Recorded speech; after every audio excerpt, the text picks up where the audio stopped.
Thriller অথবা মহাকাব্য। Barcelona বনাম বেনফিকার এই ম্যাচটাকে আপনি ডাকতে পারেন যেভাবে খুশি।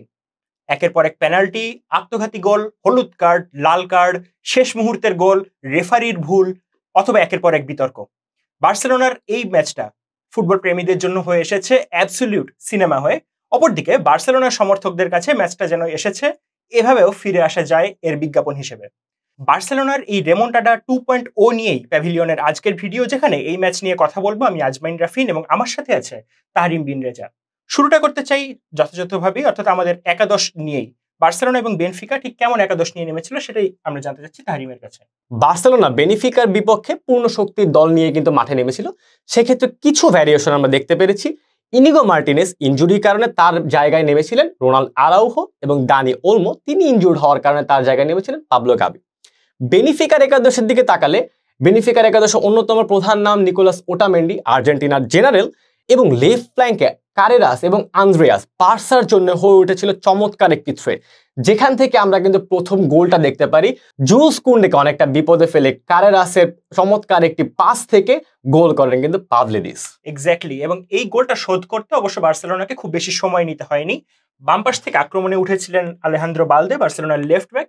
তাকেই বক্সের মধ্যে একটা ফাউল করে বসেন বেনফিকার খেলোয়াড়রা এবং সেখান থেকেই বার্সেলোনা পেনাল্টি পায়। যদিও এটা ভারে আসলে চেক করা হয়েছিল যে পেনাল্টি হবে কিনা, তবে একেবারে ক্লিয়ার একটা পেনাল্টি ছিল। যেহেতু বালদের পায়ের উপরে স্টেপ করেছিলেন সেক্ষেত্রে বেনফিকার ডিফেন্ডার, সে কারণে বার্সেলোনা পেনাল্টি পেয়ে যায় এবং সেখান থেকে ম্যাচের সমতা ফিরিয়ে আনেন রবার্ট লেভানডস্কি। বার্সেলোনা 1-1 ব্যবধানে ম্যাচে ফিরে আসে এবং এরপরেই আমরা দেখতে পেলাম একটা অদ্ভুতুড়ে কাণ্ড।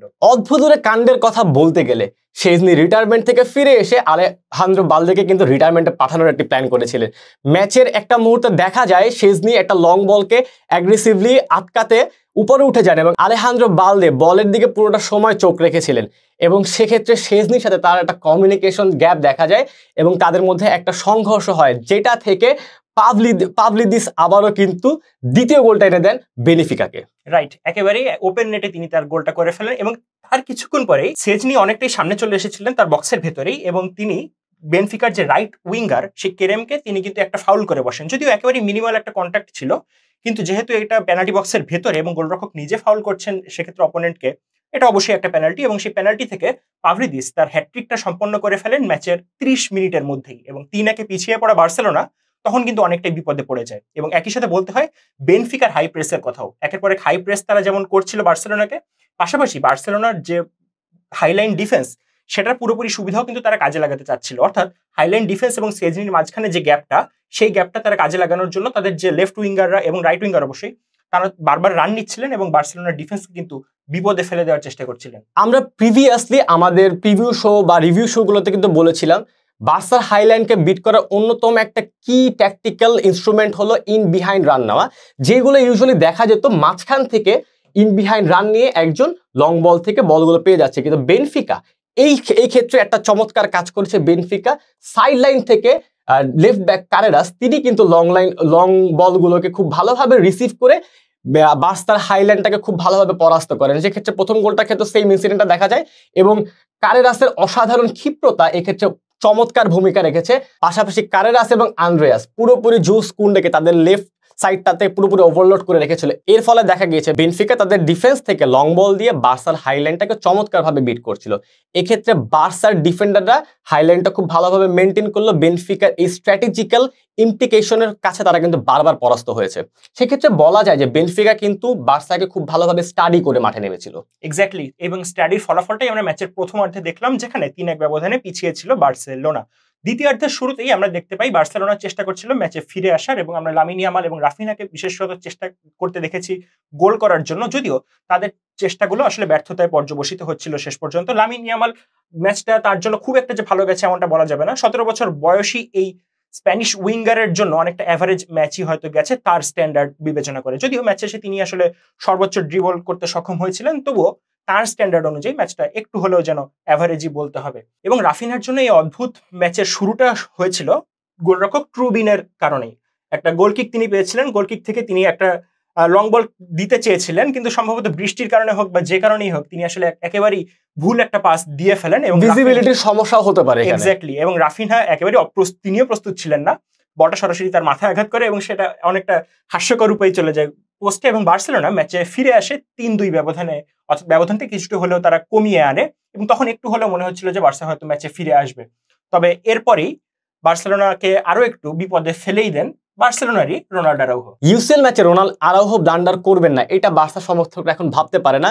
যেটা হয়েছিল, লেফট সাইড থেকে একটা ক্রস এসেছিল, যেখানে দেখা গিয়েছে যে রোনাল্ডো আরাউহো এবং শেজনির মধ্যে ক্লিয়ার কাট কমিউনিকেশন একটা গ্যাপ ছিল। শেজনির হাতের কিন্তু বলটা ছিল, শেজনি খুব অ্যাগ্রেসিভলি ডাইভ করেছিলেন সেখানে, বলটা তিনি হাতেই পেতেন, কিন্তু রোনাল্ডো আরাউহো তার ইনস্টিংক্ট বলবো আমি, ইনস্টিংক্ট থেকে বলটা ক্লিয়ার করতে গেছেন, কিন্তু সেটা আলটিমেটলি বলটা জড়ায় ক্লিয়ারটাও খুব ভালো ছিল না একেবারে। বল ইউজুয়ালি নিয়ার পোস্টে তিনি বলটা মাঠের বাইরে করবেন, সেই জায়গাতে বলটা ফ্লিক করতে গেছিলেন উপরে, এন্ড দেন এই ঝামেলাটা হয়ে যায়, বার্সা 4-2 গোলে আবারও পিছিয়ে যায়। এক্স্যাক্টলি। তবে এরই মধ্যে হ্যান্সি ফ্লিক কিন্তু দুটো চেঞ্জ করে ফেলেছিলেন বার্সেলোনার সাইডে। তিনি মার্ক কাসাদো এবং গাফি দুজন মিডফিল্ডারকে তুলে নিয়ে মাঠে নামিয়েছিলেন ফ্র্যাঙ্কি ডি ইয়ং এবং ফার্মিন লোপেজকে, এবং এরই মাধ্যমে হ্যান্সি ফ্লিক চেষ্টা করেছিলেন যে ম্যাচে আরো একটু বেশি কন্ট্রোল নিয়ে আসার জন্য। যেহেতু ফ্র্যাঙ্কি ডি ইয়ংকে আমরা জানি তিনি বলটা কন্ট্রোল করতে পছন্দ করেন, অন দা বলে তিনি বেশ ভালো, সেই কাজটা কিন্তু বার্সেলোনা শুরু করেছিল এবং 4-2 ব্যবধানে এগিয়ে যাওয়ার পর বেনফিকা অনেকটাই যেন ম্যাচে তারা একটু লো ব্লক করার চেষ্টা করে এবং বার্সা যতটা অ্যাগ্রেসিভলি আক্রমণ করা শুরু করে বেনফিকা ততটা কিন্তু আক্রমণ করছিল না, এবং এরই ফলশ্রুতিতে লামিন ইয়ামাল আরো একটা পেনাল্টি পেয়ে যান। রাইট উইং দিয়ে তিনি বল নিয়ে ঢুকছিলেন এবং কারেরাস, যার কথা আমরা বারবার বলছি, তার একটা ফাউলের কারণেই তিনি জার্সিটা হালকা একটু টেনে ধরেছিলেন এবং লামিন যেহেতু স্পিডে ছিলেন, তিনি দৌড়াচ্ছিলেন, সেই হালকা একটু টাচেই কিন্তু আসলে তার পড়ে যাওয়া এবং ফাউলের একটা কারণ হয়ে দাঁড়ায়। হয়তো 50-50 কল আমরা বলতে পারি, কিন্তু রেফারি আসলে, তবে রেফারির দৃষ্টিকোণ থেকে মোমেন্টাম অফ করা মানেই হচ্ছে কিন্তু একটা ক্লিয়ার পেনাল্টি, এবং সেটা যেহেতু পেনাল্টি বক্সের ভিতরে এবং রেফারি খুব কাছেই ছিলেন, তিনি পেনাল্টিটা কল করেন। ভিএআরও আসলে সেই ডিসিশনটা ওভারটার্ন করার মতো তেমন কিছু পাওয়া যায়নি। রবার্ট লেভানডস্কি সেখান থেকে গোল করে ম্যাচে কিন্তু ফিরিয়ে আনেন বার্সেলোনাকে। 4-3 ব্যবধানে বার্সেলোনা তখন ম্যাচে ফিরে আসে এবং তখন ম্যাচের ঘড়িতে বলছে 78 মিনিট। এর কিছুক্ষণ পরেই হ্যান্সি ফ্লিককে আমরা দেখি আরো দুটো চেঞ্জ করতে, যে দুটো চেঞ্জ ম্যাচের গতিপথ আরো বদলে দেয়। আমরা দেখলাম তিনি তার 2 ফুল ব্যাক অর্থাৎ কুন্দে এবং বালদেকে তিনি তুলে নেন এবং সে জায়গায় তিনি নামান সেন্টার ব্যাক এরিক গার্সিয়া এবং ফরওয়ার্ড ফেরান তোরেসকে। সেই সময় বার্সার ফরমেশনটা যদি আমরা দেখি, 3 জন সেন্টার ব্যাক, তার সামনে পেদ্রি এবং ফ্র্যাঙ্কি ডি ইয়ং, এবং তার সামনে আমরা দেখেছিলাম 4 জন মিডফিল্ডারকে, যেখানে ডান পাশে ছিলেন লামিন ইয়ামাল, তার এই পাশেই ছিলেন রাফিনিয়া, ফেরান তোরেস, এবং আমরা দেখেছিলাম ফার্মিন লোপেজকে অনেকটা লেফট উইং ব্যাক পজিশনেই খেলতে, এবং সবার সামনে অবশ্যই লেভানডস্কি। ফেরান তোরেস এবং রাফিনিয়া তারা মিডফিল্ডার আমরা এখানে বললেও তারা কিন্তু অনেকটাই উপরের দিকে এসেও খেলছিলেন, এবং এই অ্যাটাকে বার্সেলোনা যখন বেনফিকার সেই লো ব্লকের বিপক্ষে অ্যাটাকটা করছিল, সেখান থেকে কিন্তু বার্সেলোনা পেয়ে যায় তাদের চতুর্থ গোল, অর্থাৎ ম্যাচের ইকুয়ালাইজার। 86তম মিনিটে পেদ্রির একটা চমৎকার পিন পয়েন্ট ক্রস থেকে এরিক গার্সিয়া, যিনি সাবস্টিটিউট হিসেবে নেমেছিলেন, তার হেডারটা পারফেক্টলি বেনফিকার জালে প্রবেশ করে এবং বার্সেলোনা ম্যাচের সমতা ফিরিয়ে আনে ম্যাচের 86 মিনিটে। এখানে অবশ্যই বলতে হয় লো ব্লক টিমের অ্যাগেইনস্টে আপনার কিন্তু অবভিয়াসলি অপোনেন্টের ডিফেন্স লাইনে আপনার ম্যানের সংখ্যা বাড়াতে হবে, নিউমেরিক্যাল সুপিরিয়রিটি, যেটা অনেকেই ভেবেছে সেটা হচ্ছে যে ফেরান এবং লেভানডস্কি একসাথে খেলানো যায় কিনা, যে জিনিসটা গত ম্যাচে হান্সি ফ্লিক করেছেন এবং তারপরে কিন্তু তিনি বরাবরই সফলতা পেয়েছেন। সেক্ষেত্রে এরিক গার্সিয়া, রবার্ট লেভানডস্কি এবং ফেরান তোরেস বেনফিকার 3 জন ডিফেন্ডারকে বিজি রাখেন, সেই সুযোগেরই সদ্ব্যবহার করেন এরিক গার্সিয়া, একটা ফ্রি হেডার পেয়ে বলটাকে কিন্তু জালে জড়ান, এবং এর পরবর্তীতে চলে আসে সেই মাহেন্দ্র খন বার্সার কামব্যাক। সেখানে একটু কন্ট্রোভার্সিয়াল কথা থাকতে পারে শেজনির, ওটামেন্ডির উপর শেজনির ফাউলটাকে হয়েছিল কিনা, ফার্মিন লোপেজ কি অ্যাকচুয়ালি ডিবক্সে ফাউলটা করেছিলেন কিনা, কিন্তু যাই হোক ফেরান দ্য শার্ক আবারও প্রুভ করলেন সাবস্টিটিউট হিসেবে বার্সার জন্য কেন তিনি কার্যকর। চমৎকার একটি লং বল দিলেন তিনি রাফিনহার কাছে, রাফিনহা লিডসে, রাফিনহার পেসি প্লেয়ার, রাফিনহার পেস নিয়ে সবাই প্রশংসা করতে, এবং রাফিনহা সেই পেসের প্রমাণ দেখালেন আরেকবার, সেই কারারেসকে আবারও বিট করে বল জালে জড়ালেন, বার্সা দিল কামব্যাক, রেমন্টোডা 2.0 কমপ্লিট হলো। এক্স্যাক্টলি। আমরা পেনাল্টি ডিসিশনটা নিয়ে যদি একটু কথা বলি, সেক্ষেত্রে রেফারি কিন্তু প্রথমে পেনাল্টিটা কল করেননি, তিনি খুব কাছেই ছিলেন, তিনি কিন্তু পেনাল্টি কল করেননি, যেহেতু পরে কিন্তু ভিএআর চেক করলেও সেই পেনাল্টির ডিসিশনটা কিন্তু ওভারটার্ন হয়নি। যদিও আমরা বলতে পারি যে একটা সফট পুশ ছিল, সেক্ষেত্রে হয়তো রেফারি অনেক ক্ষেত্রে পেনাল্টি দিতেন অন্য যে কোনো ক্ষেত্রে, এক্ষেত্রে হয়তো 50-50 ছিল, যে 50টা বার্সার পক্ষে এসেছে, অন্য কোনো ম্যাচে হয়তো এটা বার্সার বিপক্ষেও যেতে পারে। তবে রেফারি যেহেতু এখানে ভিএআর এর শরণাপন্ন হয়েও ডিসিশন ওভারটার্ন করার মতো কিছু পাননি, সেক্ষেত্রে আমরা বলতে পারি যে ফেয়ার কল এটা। এবং এরপরে রাফিনহার যে ফিনিশিং, সেটা নিয়ে যদি একটু ছোট্ট করে বলি, তিনি কিন্তু চমৎকার একটা রান নিয়েছিলেন, এবং তার যে পেস এবং অ্যাক্সেলারেশন, তার সাথে থাকা যে ডিফেন্ডার কারেরাস, তিনি কিন্তু একেবারেই রাফিনহার নাগালটা পাননি, এবং শেষের যে ফিনিশিংটা তিনি করলেন, তিনি কিন্তু ফার পোস্টে শুট না করে নিয়ার পোস্টে শুট করেছিলেন, এবং এরই মাধ্যমে বার্সাকে তিনি একটা হিস্ট্রিক উইন তিনি এনে দেন। এই মুহূর্তে আমরা কিছু প্লেয়ার নিয়ে আসলে কথা বলতে চাই বার্সেলোনা এবং বেনফিকার হয়ে। প্রথমেই সেজনিকে নিয়ে কিছু কথা আসলে শোনা দরকার আমাদের। সেজনির হাইলাইন ডিফেন্সে যখন আমরা দেখছি যে সেজনিকে ব্যবহার করছেন কোচ হ্যান্সি ফ্লিক, এই অভিজ্ঞতাটা কিন্তু তার খুব একটা নেই। এর আগে আমরা দেখেছি তাকে জুভেন্টাসের হয়ে খেলতে কিংবা পোল্যান্ডের হয়ে তিনি যখন খেলেছেন সে সময় কিন্তু হাইলাইন ডিফেন্সে তিনি আসলে অভ্যস্ত ছিলেন না। তার দল অনেকটাই লো ব্লকে খেলতো বা অনেকটাই সিট ব্যাক করে খেলতো, ডিফেন্স লাইনটা অনেকটা পেছনে থাকতো, যে কারণে তার এবং ডিফেন্স লাইনের মাঝখানে খুব বেশি গ্যাপ থাকতো না। কিন্তু এক্ষেত্রে যখন ডিফেন্স লাইনটা অনেকটা উপরে চলে আসছে তাকে কিন্তু আসলে সুইপার কিপিং এর যে ব্যাপারটা, অর্থাৎ অনেকটা সামনে এসে কিপিং করা বা বল প্লেইং করাটা, সেটা কিন্তু করতে হচ্ছে, যেটা তার সাথে একেবারেই যায় না। এবং একই সাথে বলতে হবে তিনি কিন্তু অবসর ভেঙে বার্সেলোনা এসেছেন, সো এখানেও কিন্তু একটা গ্যাপের ব্যাপার আছে। এই জিনিসটা কিন্তু সেজনির জন্য বেশ সমস্যার তৈরি করছে।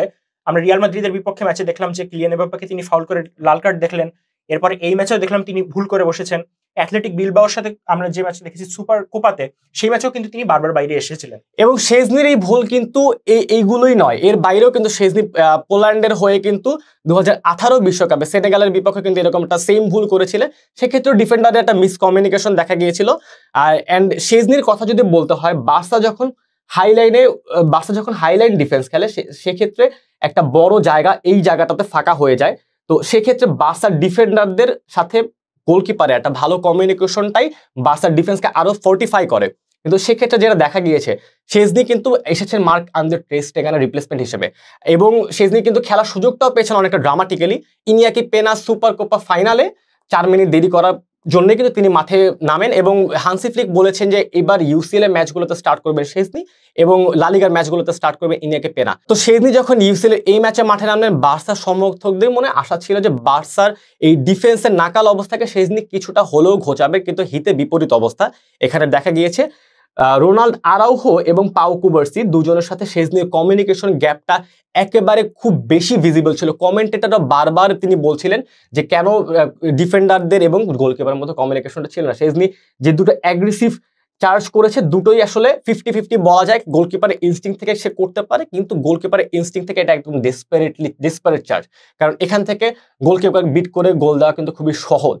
তো শেজনি এই জিনিসগুলো মাথায় রেখেই করেছিলেন। হান্সি ফ্লিকের অবশ্যই সামনের ম্যাচগুলোতে এই শেজনি এবং ডিফেন্ডারদের মধ্যে একটা ভালো কমিউনিকেশন বিল্ড আপ করতে হবে। আরো একটা ব্যাপার এখানে হ্যান্সি ফ্লিক কাজ করতে পারেন, সেটা হচ্ছে চ্যাম্পিয়ন্স লিগে অর্থাৎ কাপের ম্যাচগুলোতে তিনি যদি ইনাকি পেনিয়াকে মাঠে নামান, সেটা হয়তো কার্যকর হলেও হতে পারে। অপরদিকে লো ব্লক টিমগুলো অর্থাৎ লা লিগায় যে দলগুলোর সাথে বার্সা খেলছে তাদের বিপক্ষে হয়তো সেজনি আরো বেশি কার্যকর হবেন, এবং তার এই ভুল করার যে প্রবণতা সেটা হয়তো একটু হলেও কমে আসতে পারে। পাশাপাশি আমরা বার্সেলোনার আরো কয়েকজন খেলোয়াড়কে নিয়ে কথা বলতে চাই, বিশেষ করে রাফিনা এবং পেদ্রি, তাদেরকে নিয়ে একটু কথা বলতেই হবে। রাফিনা এই মৌসুমে বার্সার হয়ে চমৎকার ফর্মে আছেন, ব্যালন ডিওরের জন্য তার নামটা অনেক বেশি উচ্চারিত হচ্ছে, এবং এই ম্যাচেও তিনি যে কতটা কার্যকর সেটা কিন্তু আসলে তিনি প্রমাণ করলেন। বিশেষ করে ম্যাচের প্রথমার্ধে তিনি একেবারেই অনুজ্জ্বল ছিলেন, তাকে আমরা মাঠে অলমোস্ট খুঁজেই পাইনি এবং বারবার তিনি চান্সও মিস করছিলেন।